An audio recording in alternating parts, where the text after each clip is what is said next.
Tony Robbins is a best-selling author, entrepreneur, life and business coach who's worked with top athletes, celebrities, presidents, and top business leaders. He's impacted millions of people with his live events, programs, books, and philanthropic endeavors. Tony is the chairman of a holding company comprising of 50 privately held companies with combined sales exceeding $6 billion per year. He worked with and interviewed 50 of the top minds in the world of finance such as Warren Buffett, Ray Dalio, and John Bogle to extract information on how to win in the investing world. So here are Tony Robbins' 6 rules of investing. Number 1. You will never earn your way to freedom. You know, I always tell people we're all financial traders. People say, I'm not a financial trader. Yes, you are. You're trading time for money. That's the worst trade you can ever make in your life. Somebody who's wealthy has made money their slave. They're no longer the slave to money. And the way they do that is they figured out how to become an owner. And the way you do that in the most simplistic way, I even taught it in my first book, was you have to decide there's a percentage of money that you're going to keep forever. You're not going to give it to Kate Spade or Ferrari or anybody else. You can do that too. But there's a percentage of that income that never will be touched, that you will grow and compound and will provide income the rest of your life so you don't have to work. Now, when I was growing up, everybody's goal was get rich enough so you never have to work. Now, like all my friends are 15, 18 years my senior. People like Steve Wynn in most of Las Vegas, he's like 74. Warren Buffett's 85. Peter Gruber, one of my dearest friends in the world, owns the Golden State Warriors, the LA Dodgers. We're partners in the LAFC football team in LA. Brilliant guy, 74 years old. And they're all working harder now than they ever were, and they don't have to work. So the goal is make enough money so you don't have to work, and then you'll do what you love and you'll pour your time and energy into it. But you have to make that decision. Number 2. Take advantage of compounded growth. People think that the way you get free, financially free or wealthy, is you get this big score. Somehow I'm going to make a bunch of money, or somehow I'm going to make this investment in Apple and it's going to triple, and that's what's going to make me wealthy.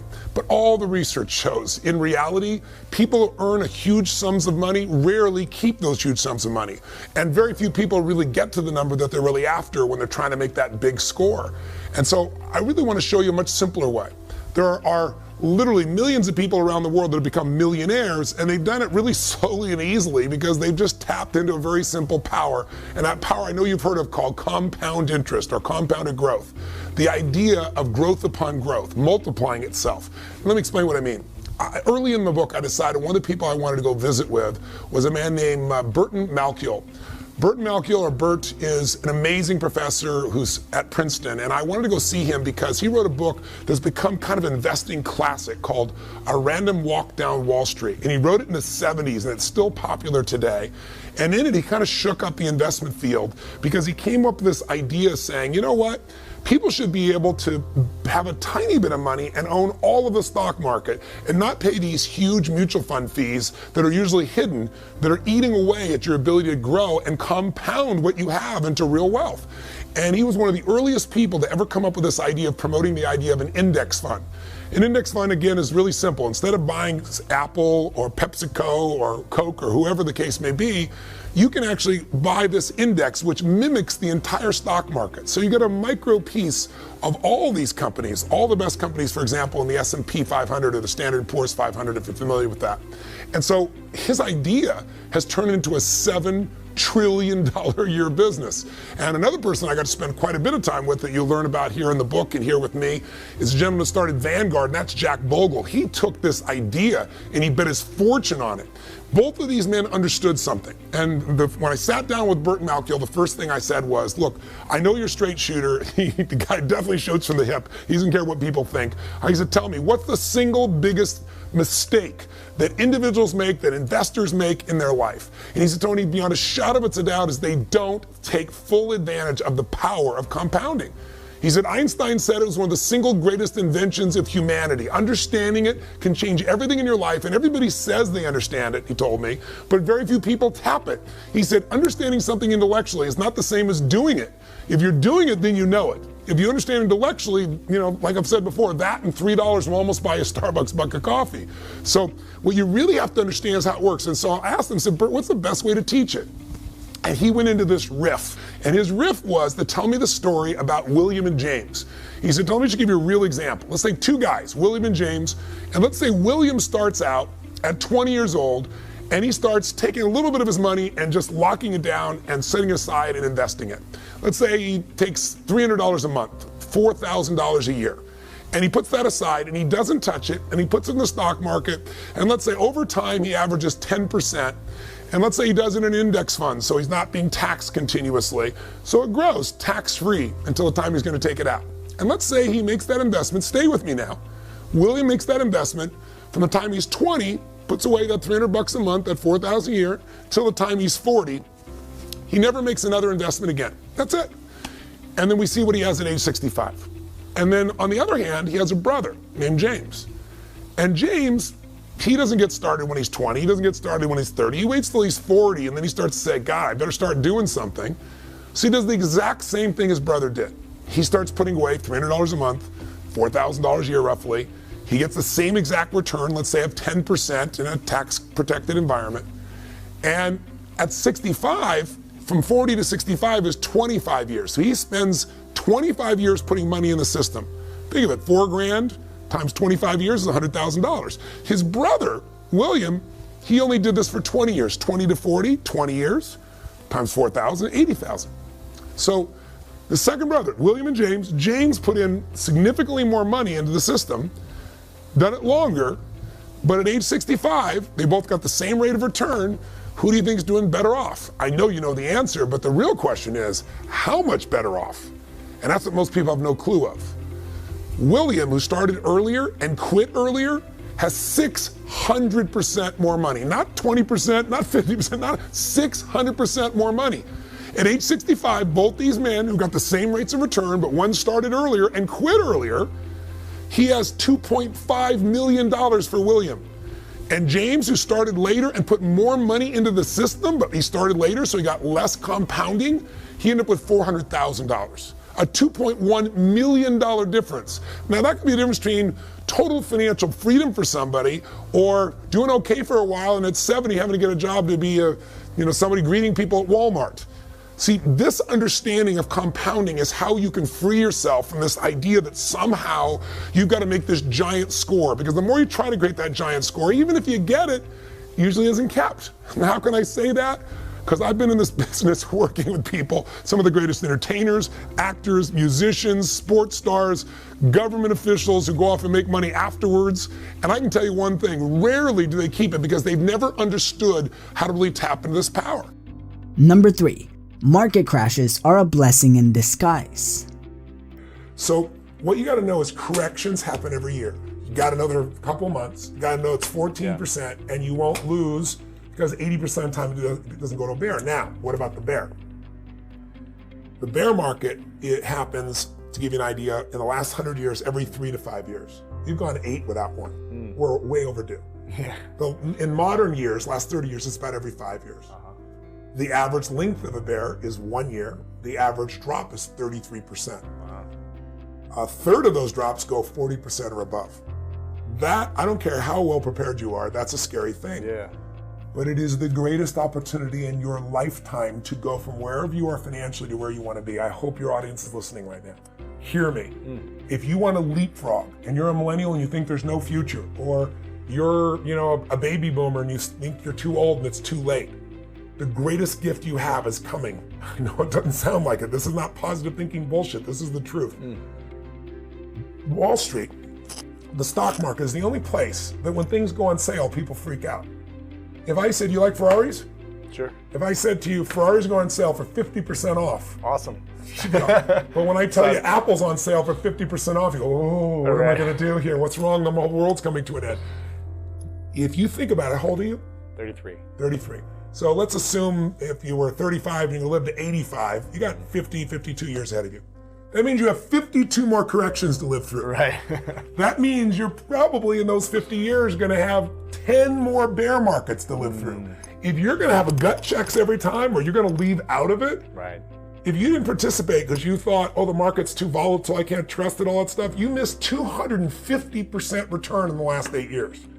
I mean, you've missed out on everything while you're waiting for things to be better. And if you won't do it when it's like this, when it crashes, you're not going to get in. Sure. So here's the good news about the bear. The good news about the bear, average ones a year. Could be longer, but that's the average. Could be shorter. Well, here's what's cool. Every single bear market in the history of the United States has led to a bull market, meaning right afterwards. So 2008, this plummeting, what happened in 2009? Up 67% in a year. I can show you every single bear market, and the next year when it comes out, it's this explosion.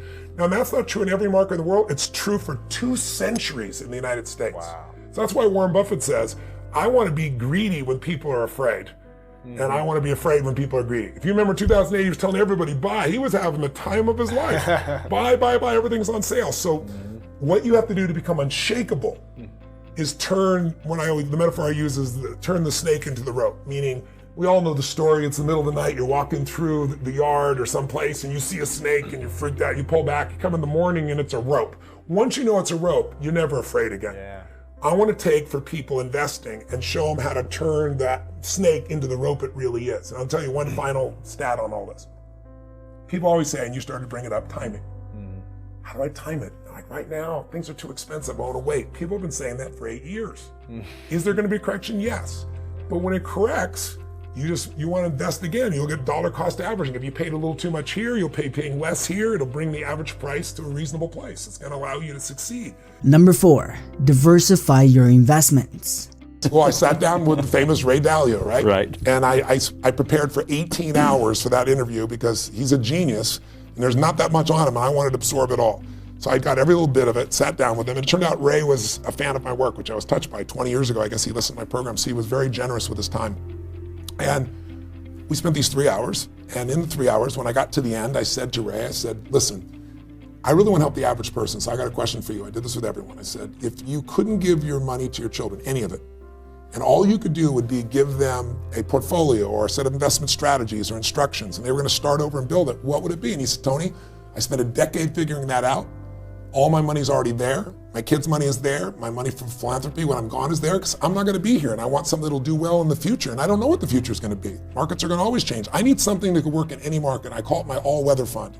Most of us in the business are familiar with it a little bit. And so he explained it to me and I have a good understanding. And I said, I get it. So what you're saying is the reason why, this was obsessed him. Why is it if I have a balanced portfolio in 2008, I got nailed on both sides? Exactly. Why did that happen in 2000? Everybody says portfolio theory, this is supposed to protect me, and it didn't work. But he said, as soon as things get better, no one talks about it, we just forget about it. It happens again. It happened in 2000, happened in 2008. He said, I figured it out. When you have a 50-50 portfolio, Right. that's 50-50 of where you put your money and assets. 60-40, 50-50, however you look at balanced portfolio, right? But he said, the problem is that's not balanced risk. This is where people are crazy. I've seen people write things up. They see this in the book and say, Tony Robbins is promoting. First of all, I'm not promoting anything. Every word in this book is from the best investors on earth. Anything that's from me is about the emotions. That I know for 36 years. That's been my expertise. These are their views, but I'll tell you what's amazing. He said, Tony, when you have stocks and bonds half and half, you're not equal because equities are 3 times more volatile. So your risk is 95-5. Number 5, fees matter. How old are you? 31. 31, okay. So let's assume you and a couple buddies at 35 managed to put aside 100 grand, and you manage not to add any more money, but to grow it at 7% in spite of ups and downs in the market. And you're 65, how much money do you have? Well, if you paid 1% in fees, over those 30 years, your 100 grand became 574,000 bucks. Not bad for never adding another dime. Right. If you had 3% in fees, had the same growth, but 3% in fees, you now have $324,000. Almost half as much. $250,000, 77% less money. And you had the same return, it was just the fees. So the world, most people ask them, what are your fees? They have no clue. Right. So I've created a site where people can go, they can type it in, you find exactly what your fees are Right. and what you should be paying. And it's highway robbery. Where in the world would you pay $2,000% more for the same exact product? You can only do it because the financial industry makes things so opaque, so convoluted, and people feel overwhelmed. Number 6, improve your psychology. And it's 80% psychology and 20% mechanics, meaning so many small businesses, the owner might be an incredible innovator. Maybe they write incredible code. Maybe they're a tremendous influencer, but they don't know the economic side of their business, right? And they find themselves getting in trouble because somebody's giving them financial information after the fact. They don't have true financial intelligence to make decisions and they get caught up. Someone might be really great in finance, but they're not any good in marketing. So sometimes it's a skill problem, but 80% of it, You can solve those skills. You can get those skills if you can change your psychology. But when you accept that, oh my God, the market's down, or oh my God, the economy in our area is down, when you allow the environment to control your psychology, you're not going to win. There's an interesting guy named Mel Fisher that you may remember from back in the 90s. He was, if the name lingers in your mind, he was a guy that spent, I think it was 27 years, if I remember correctly, looking for this Spanish galleon that was supposed to be filled with gold. Do you remember that? Yes, of course. And he found it after 27 years. Now here's my question for you, Jim. Yeah. 5 years into it, you've worked every day for 5 years and you found nothing. What are you gonna do? And how are you gonna raise more money because you have run out of money? 10 years into it, 15 years into it, 20 years into it. So I say to people in business, I say to them, you wanna understand psychology? Here's the biggest challenge for most businesses. They think they've maxed what's possible because they think they've tried everything. Once you believe that, your belief controls you and you miss the innovations, you miss the answers. This guy found that gold because he had 3 beliefs. First belief was there's a treasure out there, and he was certain it was out there, even though he didn't have any absolute evidence. And that certainty drove him. But if you knew there was treasure in your business, that's not enough. You got to also believe I will find it. And you also have to believe it's worth it, right? And without those 3 beliefs, he never would have found it. And so changing the psychology of the leader is what will change a business faster than anything else. Changing their skills will also do it. But lots of people have the skill and they don't execute. And you and I both know, execution is more important than knowledge. Knowledge is trumped by execution every single day. And that execution comes by changing the psychology. Alright guys, make sure to hit the like button if you enjoyed this video, and in the comments below let me know who you want me to cover next in our 6 Rules of Money series, and you might inspire the next video. And as always, thank you for watching, and I will see you in the next video.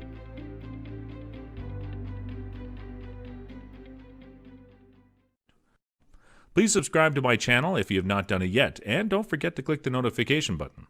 I hope you guys learned and enjoyed this video. Thank you, and have a great day.